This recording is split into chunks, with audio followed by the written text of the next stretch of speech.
I remember that night, clearly the Wyoming cold biting through the cabin walls, the kind of silence that makes you feel like the world has forgotten your name. And in the middle of that silence, my phone lit up on the table, buzzing in long, insistent pulses, almost as if it were trying to warn me. My son Mike's name flashed across the screen. That alone was enough to stop my breath. My boys don't call me anymore. Not on holidays. Not on my birthday. Not even when my heart nearly gave out last spring.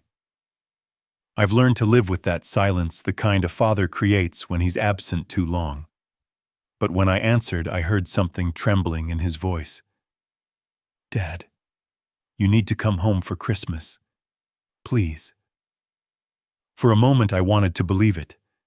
Believe that after all these years, my family finally wanted me, not the checks I mailed every now and then. That maybe time had softened the edges of old disappointments. But then I heard it. A voice behind him. A TV snapped off. A door gently closing. And someone whispering, "Just get him here." A coldness spread through me that had nothing to do with Wyoming winter. I didn't know the whole truth then, only that this wasn't an invitation. It was the first move in a plan already set in motion, a plan where my presence mattered far less than something they needed me to sign. Hours later, standing in the kitchen when the mug slipped from my fingers and rolled across the counter, I finally understood why my hands wouldn't stop shaking. The mug slipped from my fingers and rolled across the counter until it settled against the sink. I had not meant to drop it. Something in the vibration of the phone behind me, steady and insistent, cut through the quiet of the cabin and startled me more than it should have. Coffee spread in a slow circle on the wood, steam rising as if the room itself had exhaled. The phone kept humming. Its light pulsed against the metal surface of my father's pocket watch, a faint reflection trembling across the table. Outside, the wind pressed against the windows. Snow brushed the glass with a soft scrape. Nights in Wyoming were meant to be silent, and any sound inside that silence felt heavier than it ought to be. I wiped my hands on a towel and reached for the phone.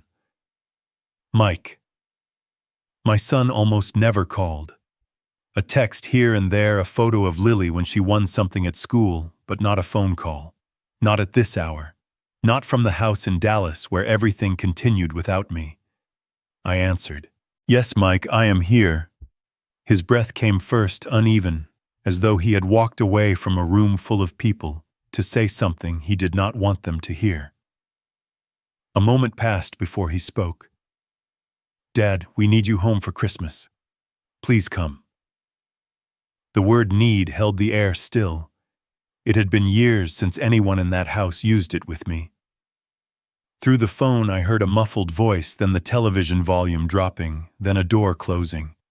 He was trying to make a private space inside a home that no longer included me. "What is going on, son?" He hesitated. When he spoke again, his voice had lowered. "Mom wants to talk to you. Just come home, Dad." The call ended with promises to call again. They hung in the air without weight. I set the phone down beside the pocket watch. The watch clicked once inside its case, a tiny sound that felt louder than it was. I walked to the small window. The cabin stood alone in the trees, its porch light casting a narrow glow onto fresh snow. I had lived here long enough to fall into a routine.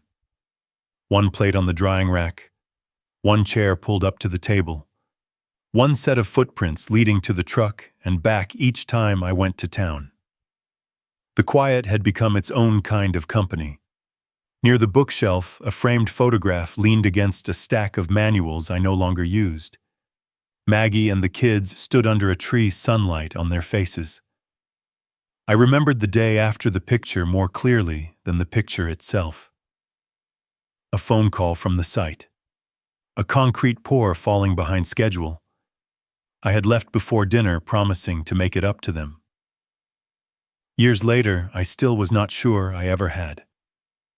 I picked up the photo, held it a moment, then turned it face down. I began to pack. A pair of jeans, a flannel shirt, the sweater Maggie always said made me look less tired. I moved quietly, placing each item in the suitcase with deliberate care. On the top shelf of the closet sat a box of old Christmas decorations. I brushed the lid with my fingers but did not open it. Whatever memories were inside could stay there. Tonight did not have room for them. Before closing the suitcase, I reached for the pocket watch. Its weight was familiar in my palm. My father had given it to me the day I earned my first real commission. He told me time was the only thing a man never fully owned. I slipped the watch into the inside pocket of my jacket and felt it rest against my chest. When I stepped outside, the cold met me with a sharp breath. Snow creaked under my boots as I moved toward the truck. The headlights flickered on, cutting through the dark with two narrow beams.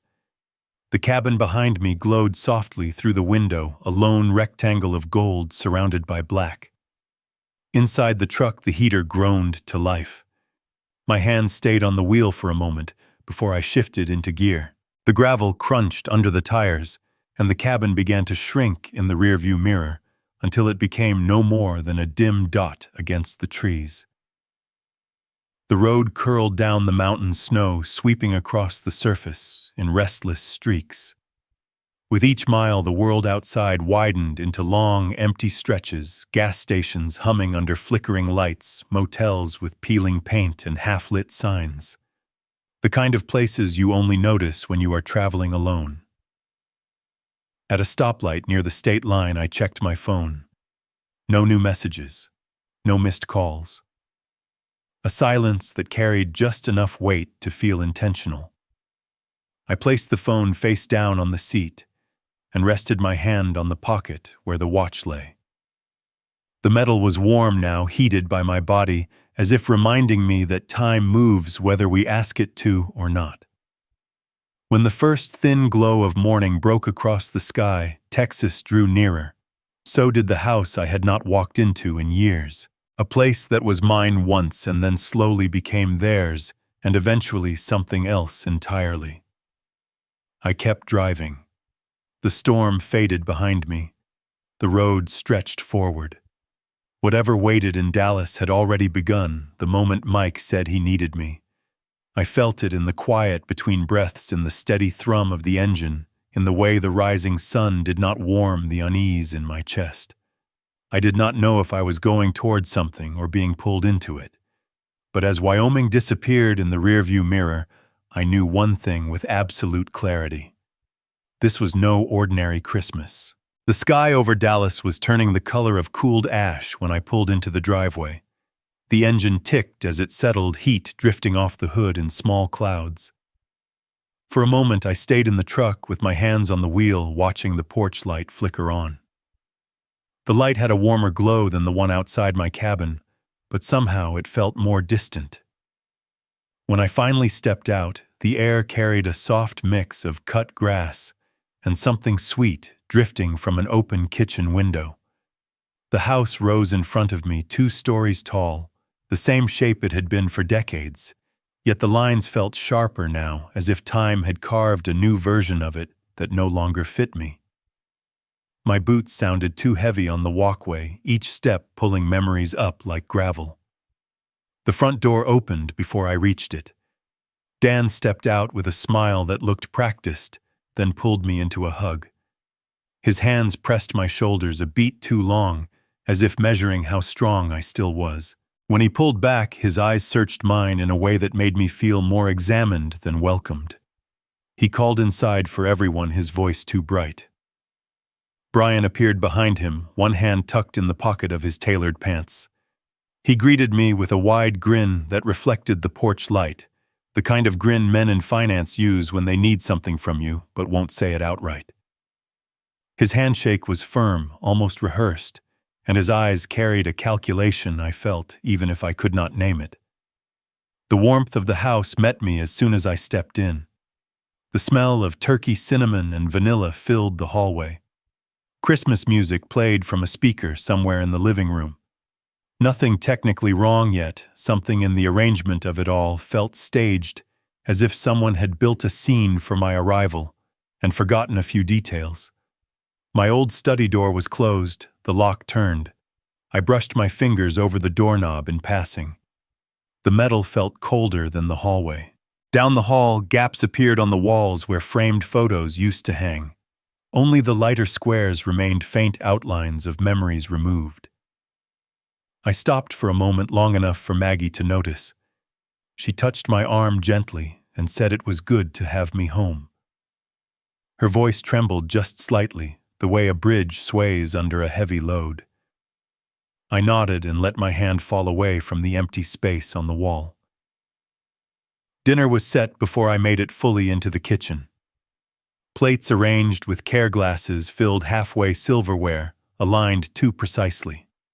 Everyone took their seats quickly, almost too quickly, as if they needed the script of dinner time to keep the evening steady. Conversation started politely, then drifted almost by design toward money. Rising costs, mortgage pressure, the unpredictability of jobs these days, stories of a neighbor who had to move into assisted living after one fall. Each topic placed like a breadcrumb, pointing in a direction I had not chosen. I watched Julia across the table. She kept her eyes on her plate, cutting her food into neat squares. When I spoke to her, she answered softly, always looking down. Brian filled the silence with talk about planning ahead and protecting assets, tapping his fork lightly against the plate as he spoke. His tone had the smoothness of a man used to pitching ideas, not sharing meals. Only Lily broke through the haze. She ran to me after dessert, arms thrown around my waist, her small face pressed into my jacket. She asked about snow, about the birds near my cabin, about whether the pine trees really stayed green all year. Her voice cut through the tension, like a warm draft through a cold house. I held on to that moment a little longer than necessary. Later, when the dishes were stacked and the music had quieted, I made my way upstairs. My footsteps echoed differently on the wooden steps, as if my presence startled the house. The room prepared for me was neat, the bed smoothed, a lamp turned on at the nightstand. It looked like a guest room, not the space where I had once kept books and sketches and dreams too small to name. Before closing the door, I heard voices drifting from the kitchen below.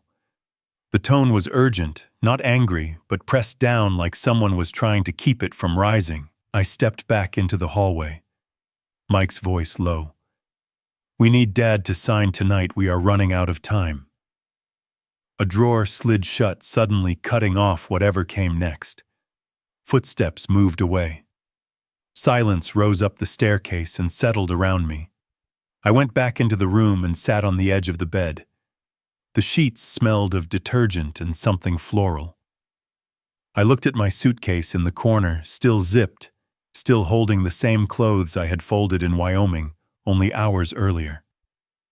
The pocket watch lay in my jacket, its weight familiar even from across the room. I lay back slowly, staring at the ceiling, where a faint crack ran along the plaster, like a line drawn between past and present. The house felt both full and hollow at once, filled with people yet thin on truth. The air carried warmth but no comfort. Somewhere downstairs, a door closed with a soft thud. The sound lingered long enough to feel like a question.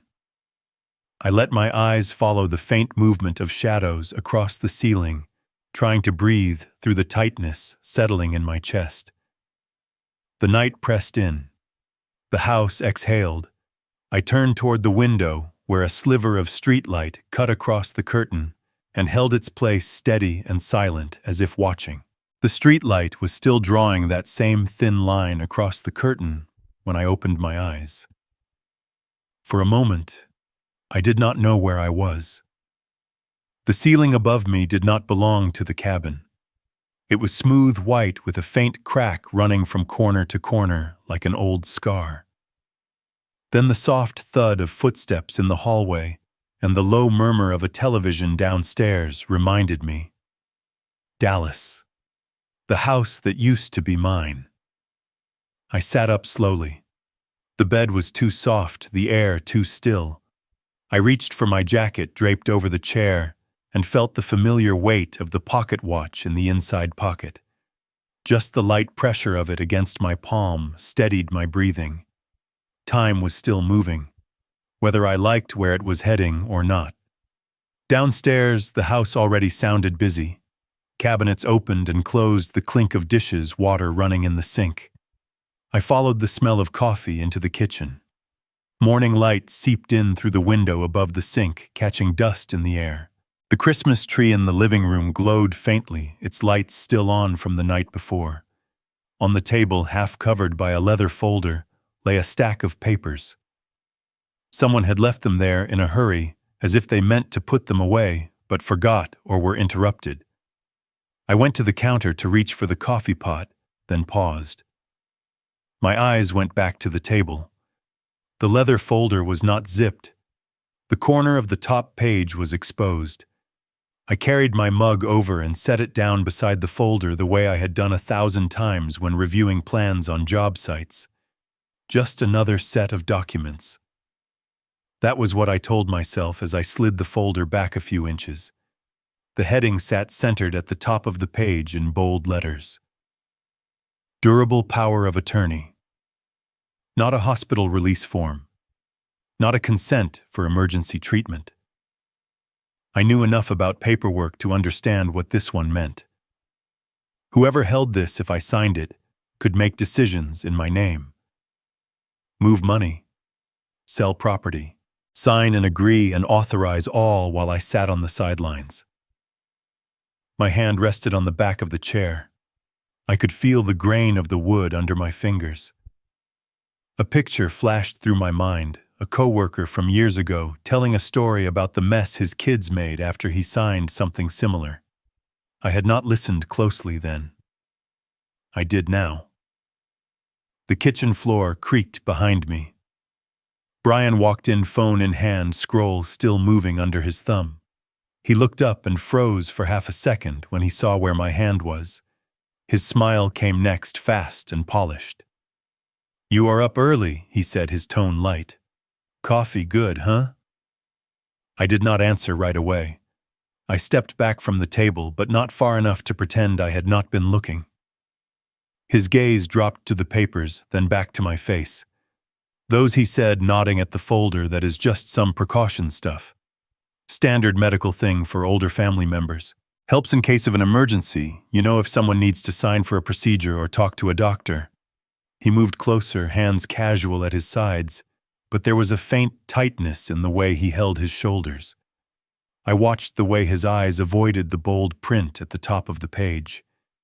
He slid the folder closed with 2 fingers and picked it up as if it weighed nothing. "No reason to worry about it," he added, his voice smooth. "We can go over it later, only if you want to. It is just to make everyone feel safer." He poured himself coffee without asking if I needed anything, then glanced at his phone again.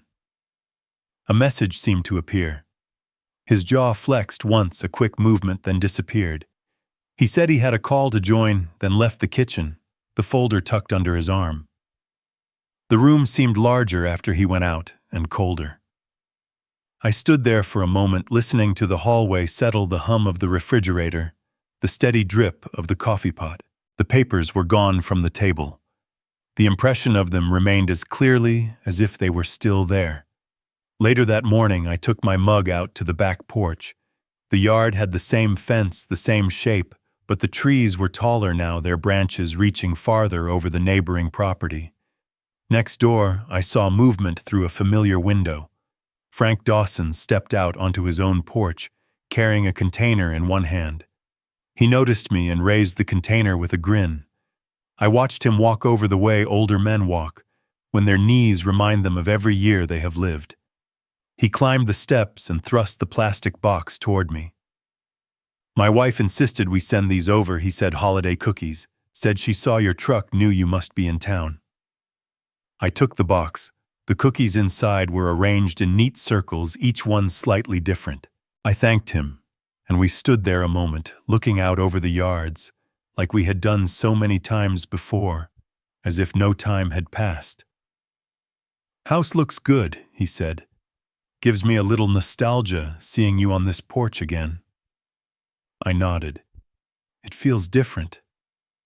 He chuckled softly. "A lot has changed." He hesitated, then added in a more thoughtful voice, "Saw a real estate photographer out here a few weeks back. Had one of those big cameras, was taking shots of the front and the kitchen. Thought maybe you finally decided to sell." The word settled in my chest like a stone. Sell. I kept my eyes on the fence. I did not say anything. Frank filled the silence. He said Dan told him you would sign after the holidays. "You know, paperwork, that sort of thing. I figured you were just waiting until the end of the year." The porch boards felt unsteady for a second, though I knew they were sound. I forced a breath into my lungs. "Is that so?" I said, my voice even. Frank nodded, then sensing something under the surface, shifted the conversation toward safer ground talk of weather and football and aging backs.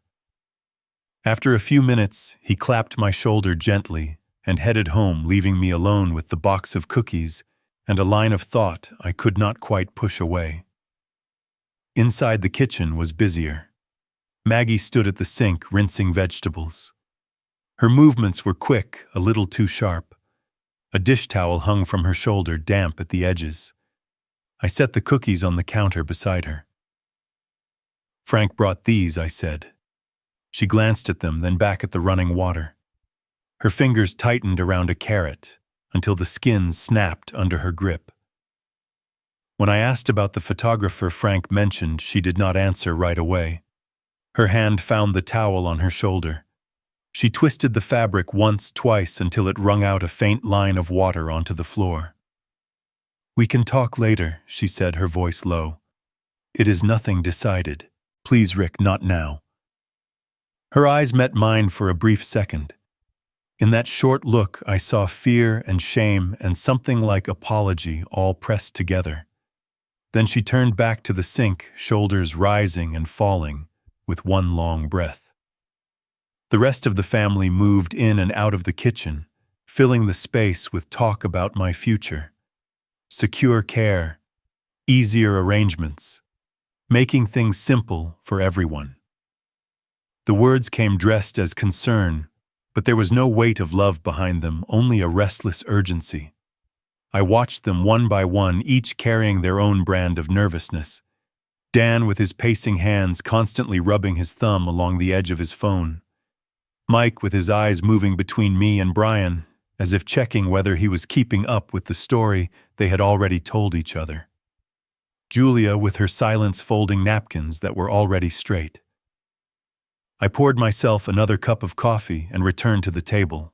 A faint mark on the wood showed where the folder had been that morning, a change in the sheen that only someone looking closely would see. I rested my fingers on that spot for a long moment, then lifted them away. The puzzle was not complete, not yet, but the corner pieces had begun to show. A legal document on the table, a photographer at the curb, a neighbor repeating words I had never said, a wife who could not quite meet my eyes. I set my mug down and listened to the house, to the clatter of silverware, to the low tones of voices in the next room. Outside, somewhere beyond the fence, a dog barked once, then stopped as if thinking better of it. I stood up, moved to the sink, rinsed out my cup, and placed it carefully on the rack. My hands were steady. My breathing was not, but I kept that part quiet, tucked behind my ribs where no one could see. When I stepped away from the counter, I glanced once more at the table, at the empty space where the papers had been. The wood looked innocent, smooth, harmless. I knew better. The house quieted in a way that did not feel restful. Plates had been cleared, the morning rush thinned out, voices drifted to other rooms. I stayed in the kitchen alone for a while, standing where the papers had been, my hand resting on clean wood that now hid more than it showed. Light from the back window cut a pale strip across the table. Dust floated through it, turning slowly, as if time moved differently here than it did in my cabin. I followed the strip of light to the doorway, then to the stairs, until it led me back to the room they had given me. The guest room was cooler than the rest of the house. The blinds were half open, letting in a soft rectangle of daylight that fell across the bed and the small desk by the wall. My bag sat where I had left it. On the desk, someone had already placed my old laptop, the power cord neatly coiled as if they knew I would want it. For a minute, I just looked at it the way you look at an old tool you are not sure you need anymore. Then I pulled the chair back and sat down. The cushion gave a little under my weight, the springs protesting the years since I last stayed here. I opened the laptop, pressed the power button, and listened to the faint whir of the fan come to life. The screen woke up in a glow of blue. Familiar icons appeared. The email program blinked with a small red number in the corner. I clicked without thinking. Habit more than curiosity. A list of messages lined up on the screen, most of them harmless. Then one stood out, marked urgent, from a name I knew as well as my own. My advisor had been with me since the first serious paycheck. He had seen me through good years and bad bids, through market swings and layoffs and late promotions. He did not use the word urgent lightly. I opened the message. His words were careful but direct. He asked if I had requested a transfer of $3 million from my retirement account to a business account in Denver under the name of Brian Mercer. The bank had flagged the transaction as unusual and frozen it, he said, until they received personal confirmation from me. He wanted to be sure I was aware. He wanted to be sure my accounts were secure. My eyes moved down the message. Another line reminded me that my separate investment account, the one set aside years ago in case Maggie ever needed it, remained untouched. He called that a small comfort. The words felt thin in the space that followed.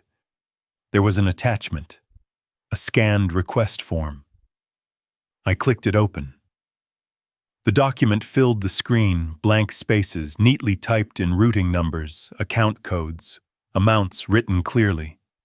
Near the bottom, above a line with my printed name, was a signature. For a long time, I just stared at it. The curve of the R, the way the C tucked under the K, the slight backward lean that came from a wrist that had broken once on a job site and never quite healed right. It was my hand.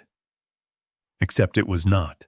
It was the memory of my hand copied by someone who had watched it move and thought that was enough. I felt my jaw tighten. My tongue tasted metal, sour and sharp. A faint ringing started in my ears the way it sometimes did near the end of a long shift back when I used to work under stadium lights. I moved the cursor and zoomed in as if closeness would reveal the truth. The lines did not break. They held. My own signature stared back at me, and I knew as clearly as I knew my own reflection that I had never put pen to this page. I closed the document and leaned back. The chair creaked under the change in weight. On the nightstand beside me, the pocket watch glowed softly in a slant of sun. I reached for it and let it sit in my palm, the metal warm now from the heat of the room. I did not open it. I only felt the faint pulse of its ticking against my skin. $3 million. My name. My hand forged into something it had not agreed to be. The air in the room had grown heavy. I pushed the chair back and stood sliding the watch back into my jacket. My feet carried me out into the hallway before my mind caught up. The sounds of the house met me on the stairs, smaller now, but sharper. A drawer closing, a cupboard shutting, the distant echo of a television laugh track that no one was paying attention to. Through the glass of the back door, I saw Lily in the yard. She was bundled in a puffy coat, her hat crooked on her head, mittens too big for her hands. She was packing snow into a lopsided ball, rolling it clumsily across the patchy white grass. Beside her, Maggie watched from the patio chair, a blanket around her shoulders, her face set in a tired sort of smile. I stepped out into the cold. The air hit my lungs clear and sharp. The house fell a little quieter behind me. Lily noticed me first and waved her mitten in the air. "Grandpa, come see," she called, her voice carrying across the yard in a way that made my chest ache. I walked over slowly, my boots leaving firm prints in the thin layer of snow. She had managed two uneven spheres, one perched on top of the other. Her snowman slumped slightly to one side, leaning, as if it had already lived through a long winter. She pointed at the snowman, proud and breathless. She asked me if the snow at my cabin was deeper than this, if the trees there were taller, if the birds really came close enough to touch. I answered her questions one by one, letting my voice settle into the softer tone I had almost forgotten I possessed. She started to push more snow together, talking as she worked. Her words spilled out with the careless honesty of a child. "Daddy said once you sign the papers," she said, "we won't have to worry anymore. Then everything will be okay." She said it the way children talk about magic. Like signing my name was a spell that could fix the cracks in the walls and the numbers on the bills. Her mittened hands kept working, pressing snow into place, unaware that each word landed like a small stone above the heaviness already inside me. I felt Maggie watching. I looked up and saw her eyes on me, a quiet plea there, and an apology she could not yet put into words. She stood slowly and told Lily she was going inside to check the oven. Her voice wavered once before she got it steady. When Lily ran off to find twigs for arms, I stayed by the snowman. I stared at its leaning shape, at the hollow where eyes would go. Then I turned back toward the house. The warmth hit me as soon as I stepped into the kitchen. The smell of roasting food, coffee gone faint, dish soap. The sounds changed too. Voices no longer meant for guests. I heard Dan from down the hall, his tone tight and low. "We cannot stall this any longer," he said. "Dad has to sign or we are done. The bank will not wait forever." Mike answered him, his voice strained. I know that. But he is not as out of touch as you said. He saw the papers, I think." Brian spoke next. His tone was calmer than both of theirs, steady in a way that made my skin crawl. He said that everything was already arranged, that the transfer was in motion, that the bank just needed a simple confirmation. "A few words," he said, "and this all goes away. We can still make it work if he cooperates." The word "cooperates" hung in the air. I stood just beyond the doorway, out of sight, my hand resting on the frame. My thumb rubbed slowly along the grain of the wood. The voices rose and fell, words like 3 million and bankruptcy and losing the house slipping between the walls like smoke. No one mentioned me by name in that moment. Only what I owned, what I could sign, what I could fix for them without ever asking if I wanted to. Or if I should. Something settled then, not loudly, not all at once, but with the quiet finality saw of a door closing in the next room. The unease I had been carrying since the phone call from Wyoming found a shape it could fit into. Not a fear anymore. A fact. I moved back a step into the narrow space between the kitchen and the back door. The hum of the refrigerator filled the silence on my side of the wall.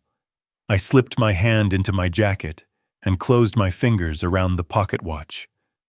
It ticked on steady and indifferent, marking each second in a house where time had been measured for far too long in dollars and signatures and favors owed. I stayed there listening to the muffled voices and the soft mechanical pulse in my hand until the two sounds blurred into one long, low note that did not quite break. The house was still humming from the arguments I had overheard the night before. Their voices had faded into walls and carpets, but the weight of them stayed with me, settling into the quiet like a shadow no one bothered to turn away from. I barely slept. Each time I closed my eyes, the forged signature, the sound of Brian's calm instructions, and Lily's innocent words drifted back like a tide that refused to recede. Morning light arrived, slowly slipping around the curtains, pale and uncertain. I sat on the edge of the bed with the pocket watch in my hand. Its ticking felt louder now, steady against a world that no longer held its rhythm. A soft knock came at the door. Then another gentler, as if the person on the other side feared waking something fragile. I opened it to find Maggie standing there. Her hair was pulled back loosely, strands falling around her face. Her eyes were swollen not from age but from the kind of night spent thinking in circles. In her hand she held a wrinkled envelope, the edges softened by handling. She placed it in my palm without speaking. Her fingers trembled when they let go. "Rick," she said quietly, "there is something you need to hear before this goes any further." Her voice was steady at first, then strained. She sat on the chair near the window while I remained standing, the envelope unopened in my hand. She told me she had noticed things for months. Questions Brian asked that had no place in casual conversation.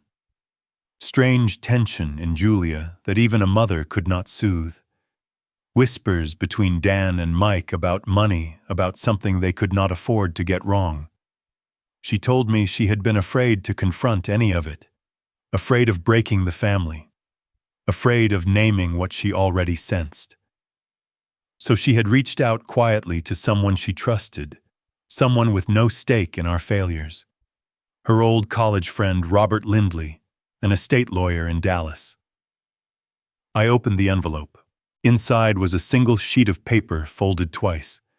A letter written in Maggie's handwriting, the ink faint in places where she had pressed too softly. She had written about her fears about the documents she saw, about her uncertainty of what our sons and Brian were planning. She had written that she did not know how to stop something she did not fully understand, but she could not let me walk blindly into it. I read the letter twice. She watched me the whole time, her hands in her lap, twisting the hem of her sweater. When I looked at her, her eyes filled again, but she held them steady. She said Robert was coming at noon, that he had asked to speak to me in person. She did not say the word apology, but it hung in the air between us. Downstairs, the house was already awake. Breakfast plates clattered. Someone opened the fridge too hard. Voices echoed in the hallway with forced cheer. I walked past all of it, the letter still in my pocket, its paper warm now from my hand. When the doorbell rang, the sound cut clean through the noise. Dan reached the foyer first. He pulled the door open, expecting perhaps a delivery or a neighbor. Instead, Robert stepped inside. He carried a briefcase and wore the expression of a man who had walked into rooms like this many times, rooms where truths waited like broken glass on the floor. His presence changed the air. Dan stiffened. Footsteps hurried from the kitchen. Julia appeared behind Mike, her face draining of color as soon as she recognized him. Brian stood at the edge of the hall, his smile tight, polite, but stretched thin over something sharp. Robert greeted Maggie first, then turned to me with a nod that held both respect and warning. He opened his briefcase and laid 3 sets of papers on the dining room table, the same table where my family had eaten Christmas meals for 20 years. He spoke calmly. He placed the frozen bank transfer request on the table, the forged signature bold at the bottom. He placed a copy of the durable power of attorney beside it, the one prepared without disclosure or consent. Then he set down his phone and pressed play. The recording began with static. Then voices came into focus. Brian's voice, low and controlled, explaining how to handle the conversation with me, how to present the papers as harmless, how to keep me steady enough not to question anything, keep him comfortable, keep him calm, get the signature without raising alarms. Mike's voice followed, nervous, asking what to do if I hesitated. Brian answered, soothing, confident. He will not question it if you keep the pressure subtle. He trusts you. Use that. When the clip ended, the silence that followed felt thick enough to touch. Julia covered her mouth with both hands. Mike stared at the floor, his shoulders caving in, as if something inside him had finally cracked. Dan's jaw clenched so hard I could hear the faint grind of it. Brian simply stood still, his hands clasped neatly in front of him, his expression unreadable. Maggie did not look at any of them.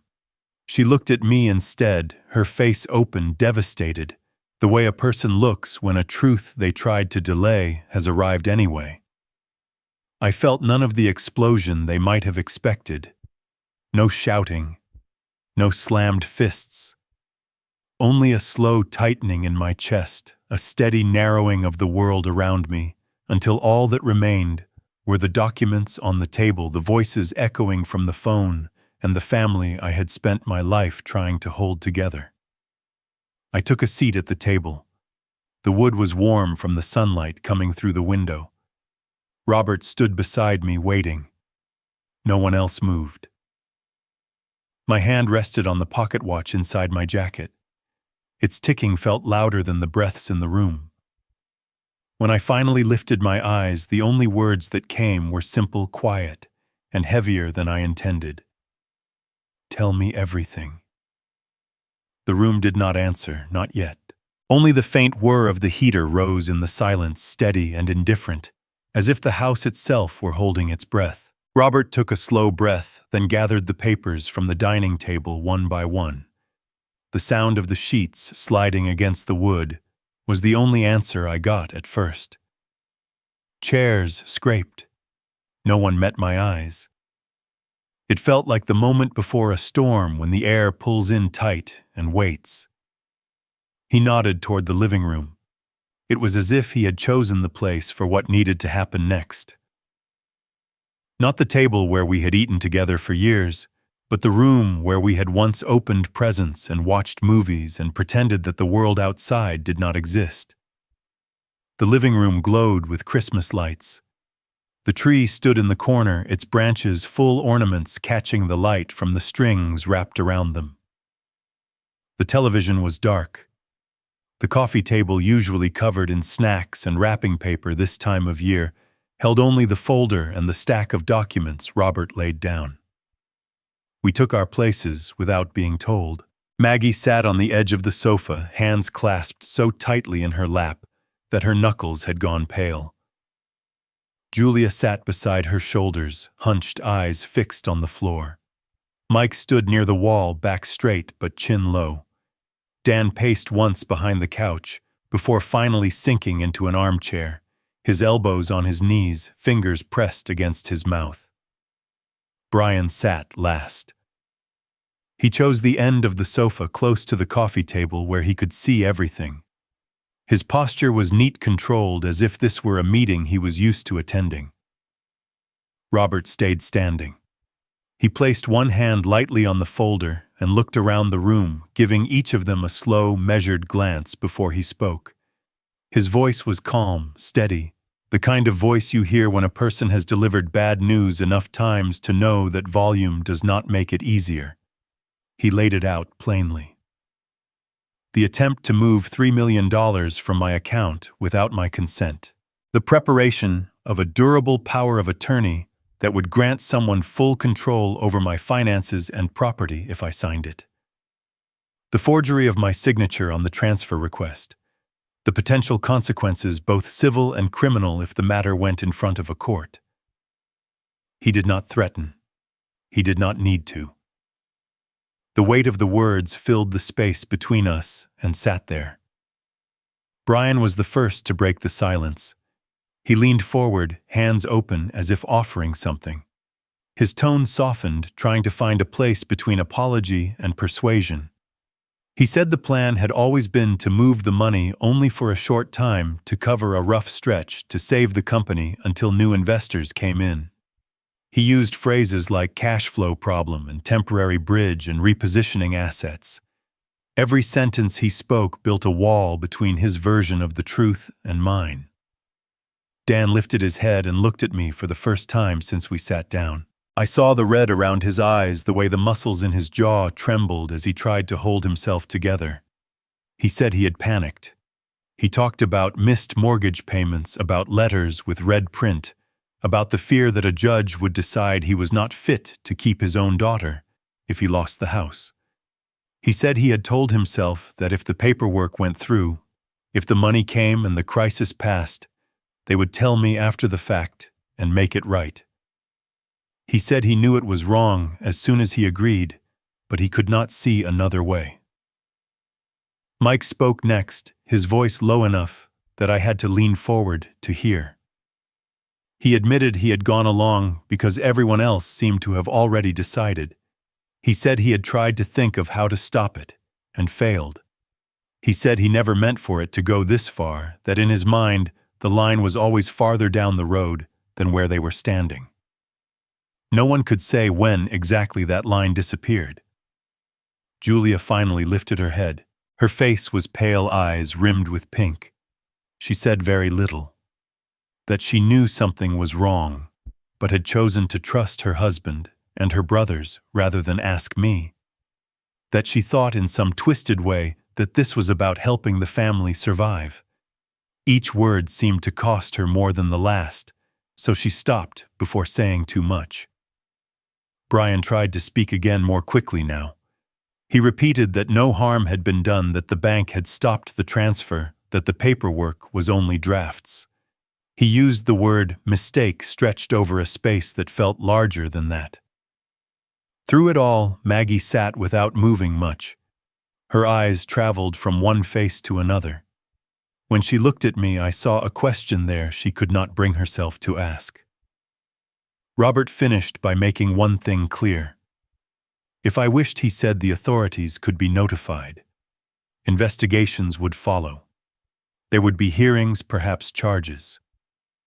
He looked at me when he said it, not at them. The choice was mine. The room waited. I felt the pocket watch against my chest. Under my shirt, beneath my jacket, it ticked on each small movement of its hands, counting down to whatever came next.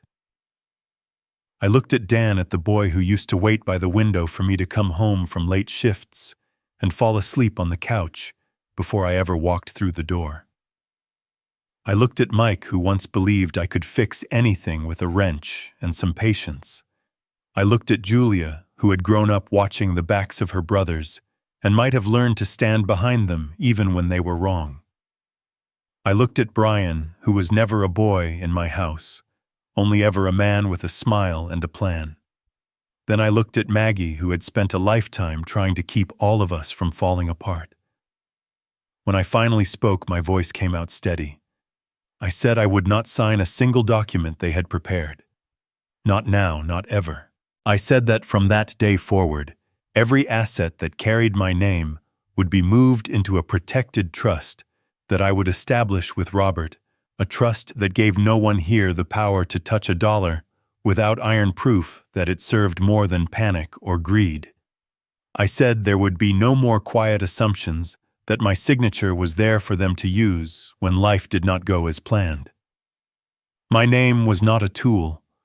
It was the last thing I had earned with my own hands that they had not yet taken. I did not raise my voice. I did not curse. I did not ask why. I already knew enough of the answer, and the rest would not help me breathe. Robert nodded once. He began to gather the documents again, sliding them into his briefcase with the same care he had used when taking them out. He told me quietly that we would speak later outside this room about the details of the trusts and the steps to lock everything down. Brian leaned back into the sofa, the air going out of him in a slow hiss. For the first time, his polished calm slipped. Under it, I saw fear and something harder to name, something like resentment at being stopped. Dan covered his face with both hands. His shoulders shook, but no sound came. Mike stared at the Christmas tree, eyes unfocused, as if he were seeing not ornaments, but the long trail of choices that had led him to this moment. Julia stood up suddenly and left the room.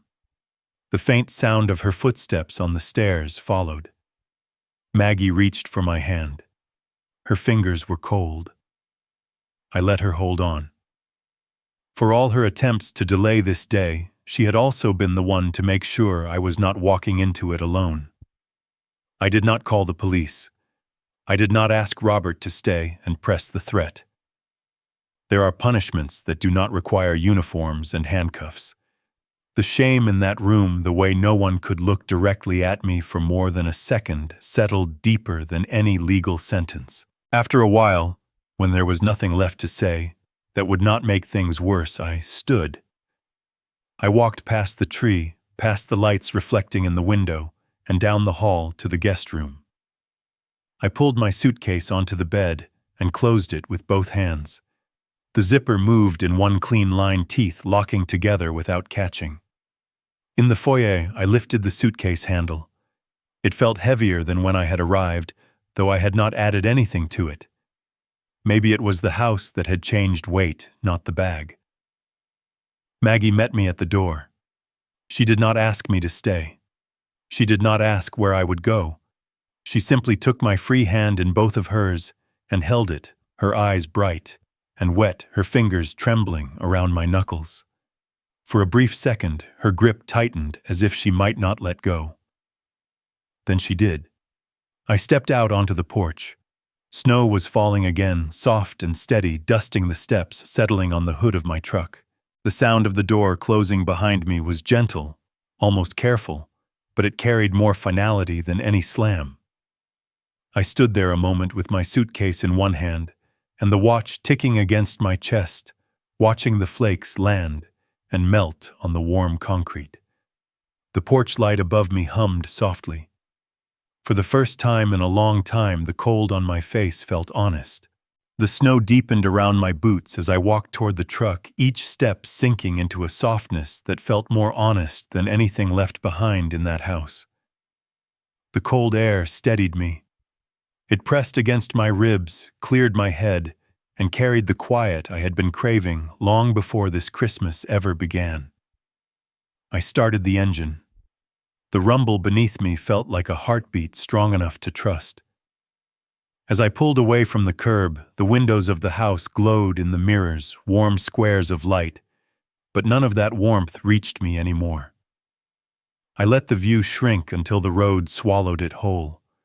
The highway stretched long and pale, an empty ribbon cutting north through the winter.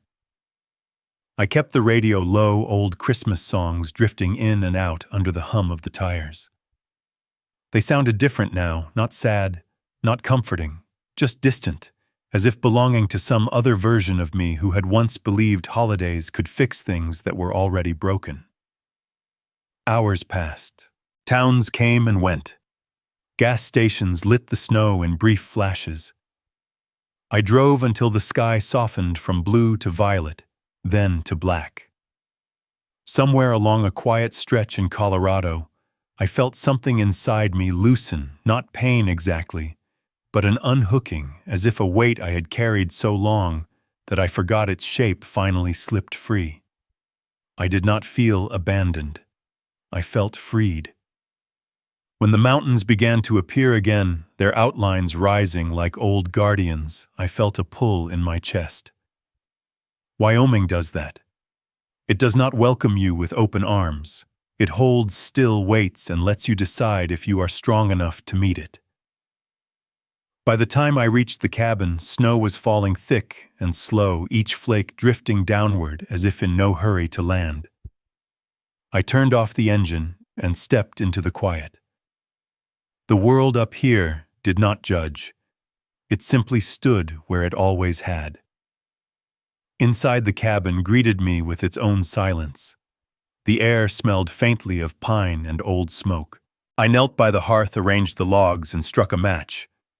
The first flame trembled, then steadied, spreading warmth through the room in slow waves. I sat on the floor beside it, watching the fire catch. The crackle of the wood was the only sound. For the first time in days, my breath began to settle. In the glow of the flames, I let myself think, really think, about what I wanted, beyond being the man who provided the man who fixed the man who signed. The questions were uncomfortable, raw, and for once I did not turn away. 3 days passed with the rhythm of mountain winter. I shoveled the porch, split firewood, made strong coffee, cooked eggs in the cast iron pan. Each small act brought me back to myself inch by inch. No requests, no expectations, no hands reaching for something I owned. Only the steady pattern of living. On the fourth afternoon, the sound of tires on gravel reached the cabin. I looked out the window and saw a familiar silhouette stepping out of a car, her coat pulled tight around her shoulders. Maggie stood still for a moment, just breathing the mountain air before she lifted a small suitcase from the back seat. I opened the door before she reached it. No words were exchanged at first. She simply stepped inside, eyes scanning the room as if memorizing it. She said she was not leaving the children, not abandoning them, but she needed space to breathe. Space with me, if I would allow it, before drowning in their apologies and their sudden promises to do better. She set the suitcase by the wall and reached into her bag, pulling out the crumpled letter she had shown me days before. She handed it to me again. I already knew the words, but she seemed to need me to hold it. She said she had written it in fear, afraid of losing her children, and afraid of losing me, and somehow losing both anyway. Her voice was soft, but the fatigue in it ran deep. We sat by the fire. She talked in fragments. I listened in fragments. The hurt between us did not need full sentences. It had its own language spoken in looks and pauses. That evening the first call came. The phone rang in the bedroom, muffled through the door. I let it ring until it stopped. A minute later it rang again. Maggie glanced at me, unsure, but I stayed quiet. Voicemail picked up. "Dad, it is me. Dan. I know I am the last person you want to hear from. I need to talk. Not about money. Not about the house, about being a better father. For Lily. I do not know how to start unless I start with you." The message ended. The fire snapped in the silence that followed. The next morning brought a text from Mike. A short one. He said he had cut all financial ties with Brian. His words were stiff, halting, written like a man trying to rebuild a bridge he had set on fire with his own hands. Julia wrote last. It came as an email, long and uneven. She wrote about pressure and fear, about believing her husband, because she did not know how to stand against him once the plan had already begun. She wrote that she had never meant for me to be hurt, that she had built a life where silence felt safer than truth, and now she did not know how to undo it. I read each message slowly. Then I sat at the table, hands folded, letting the quiet cabin hold them with me. I was not hiding. Not anymore. The difference was subtle but solid, like the way a mountain reveals its shape only when the storm clears enough for you to see it from the right angle. I was waiting. Not for apologies or explanations, not for another plan or crisis to pull me back into their lives. I was waiting to see who would walk toward me without a contract or a condition attached.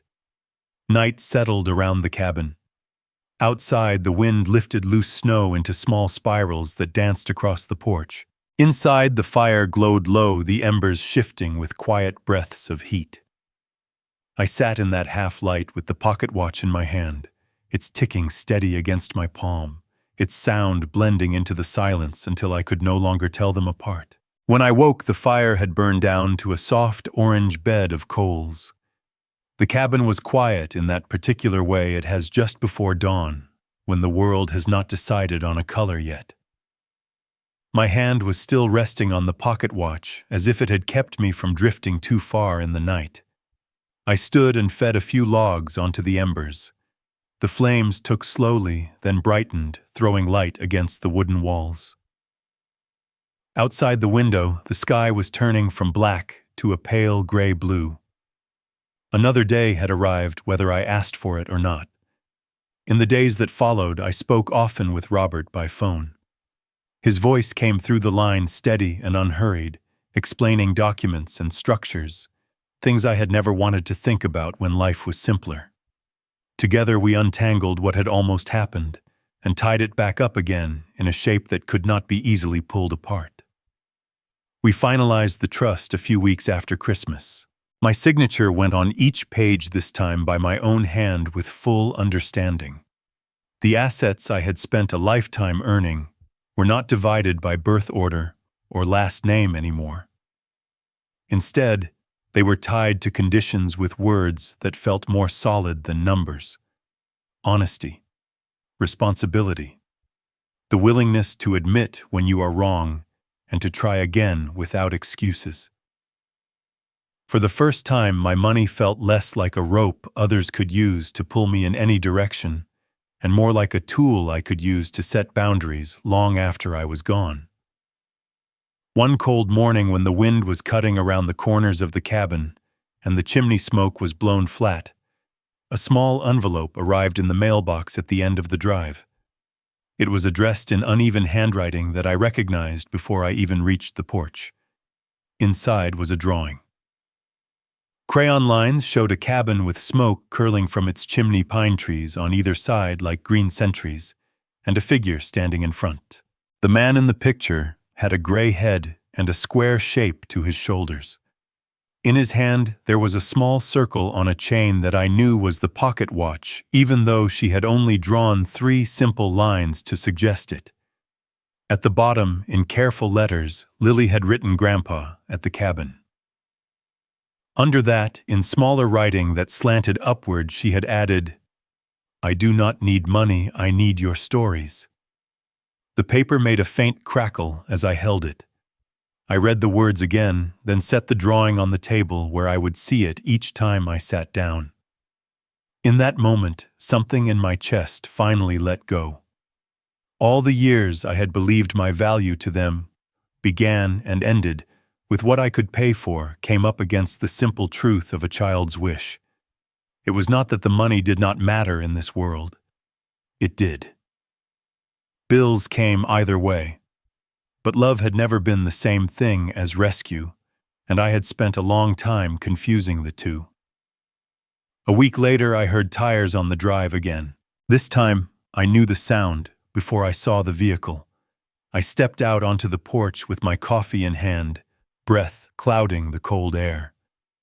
Dan climbed out of his car slowly, like a man walking towards something he was not sure he deserved. He looked older than the last time I saw him in Texas. Not by years, but by weight. He stood at the bottom of the steps for a moment, his hands shoved in his pockets, head lowered. He said my name once, not Dad, just Rick, as if he were testing whether he had the right to address me that way. I answered by nodding toward the other chair on the porch. He came up and sat without brushing the snow from the seat, as if he knew a little cold would not hurt him. We sat there with the steam from our cups rising between us. For a while, neither of us spoke. The silence did not feel like it had in the house in Dallas. It was not crowded with things unsaid. It was more like a field before planting open and waiting. He was the first to break it. His voice was rough, as if he had rehearsed too many versions of this conversation and worn them all out. He said he was sorry, not only for the papers or the 3 million or the plan with Brian. He apologized for every time he had let my absence turn into a story where I was the only villain, for letting that story justify things that had no justification. He admitted he had lived most of his life afraid of losing jobs, losing houses, losing respect. He had clung to money because it seemed like the only thing that did not get up and walk away from you, until he saw how close he had come to losing something that would not grow back if he did not stop. I listened. I let the words fall where they wanted. When he was done, there was a length of quiet that felt necessary. Then I told him my side. The Christmas concerts I had missed because of night pours and sight emergencies. The birthdays I called in from hotel rooms. The times I told myself that a raise or a bonus would make up for what I was not there to see. I told him how I had believed that as long as the mortgage was paid and there was food in the fridge, I was a good father by default. I told him that was a lie I had needed to believe, because the alternative meant sitting in the same kind of shame he was feeling now. He looked at me differently after that, not as a wounded authority he had wronged, but as a man standing across from him on the same side of a river, both of us holding our own mistakes in our hands. We did not fix everything in that one afternoon. No lifetime is repaired over a single pair of coffee cups, but we left fewer things unsaid than we had brought with us, and that was something. Inside the cabin, Maggie sometimes watched us through the window. I could see her reflection in the glass, the way her shoulders dropped a little when she saw us talking, not arguing. Her smile was small and tired and real. She moved in the kitchen while we spoke, taking down 2 plates instead of 1, setting out 3 mugs instead of 2. Robert called once more to confirm the paperwork had all gone through, that the trust was active, that everything was in place. His words were simple. The tone said more. It told me there were fewer ways for this story to repeat itself now. As the days lengthened and the snow began to lose its bright edges, the cabin settled into a new pattern.